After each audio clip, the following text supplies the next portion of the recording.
this is a background. There's 2 slides here. And the first one is reality around how everybody in this room that's close to social software or social media live. And we all, including me, live on this island called the Island of Social Software, or Social Island. And we love it here, right? All you guys are on Twitter, all you guys are messing around Facebook, you love it. Why? It's way more efficient, it's way more, it's the way you wanted to work for a while. It's not because of the software, it's just way more powerful and it's more effective, right? So you love it, and you're all trying to make cases for the rest of your companies to try to figure out, how do you get everybody else on this thing? The rest of the company loves it there. Right? Anti-social island, which is not a good reality television show. There's a massive delta between those 2 worlds. There's a massive delta. I've sat in millions and millions of conversations with huge companies that are looking at this stuff, and the execs at those companies go, that's a cute purse, what you guys are doing. Totally cute purse, but not serious. It's not real business. Now, part of that is because they don't understand it, and part of it is because we all use a language that traps us in and keeps other people out.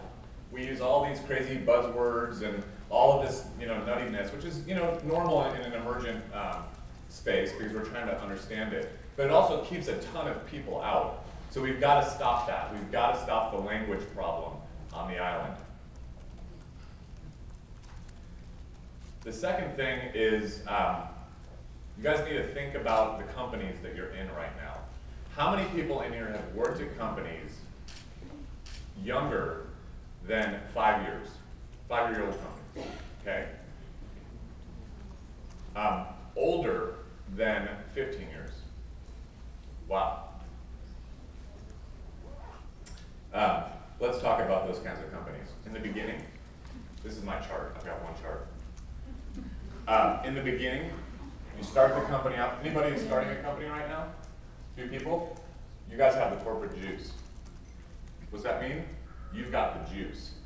You guys are out there trying to solve the problem, trying to make a difference, fighting the good fight. You've got your small team, you've got the vision, and you guys are going to go battle hard to make it reality. Really, really work hard. You know what it's all about. Everybody's energized. And it starts out that way until you get some success or failure. If you get success, everybody high fives, and then some processes come in place. See that little gear on the orange? Here come the processes. Here comes the machine.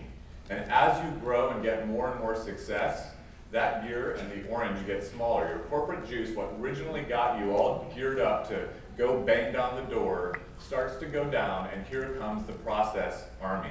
And it gets bigger and bigger and bigger, right?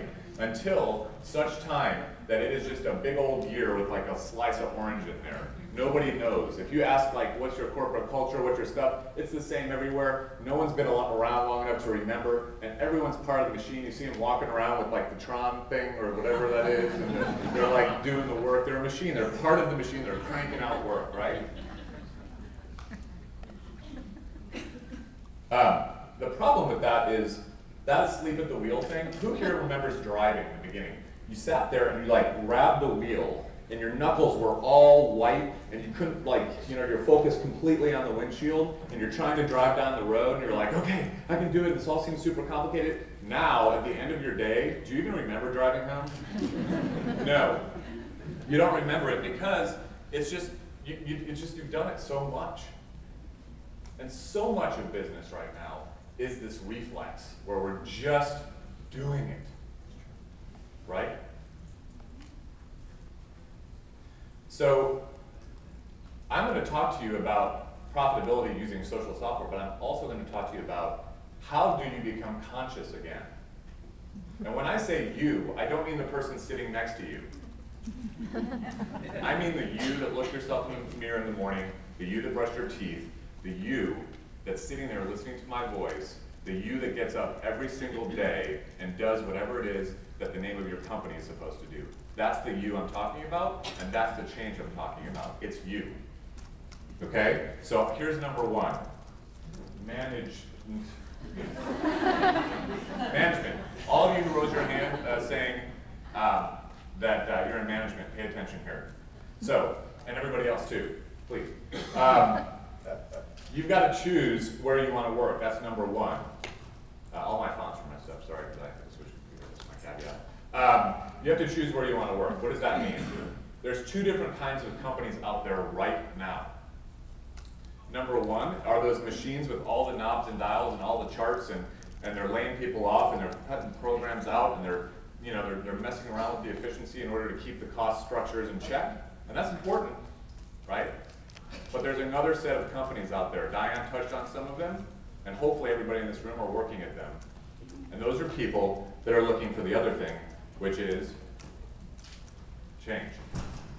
This is the time to prepare yourself to get to the next place in the downturn.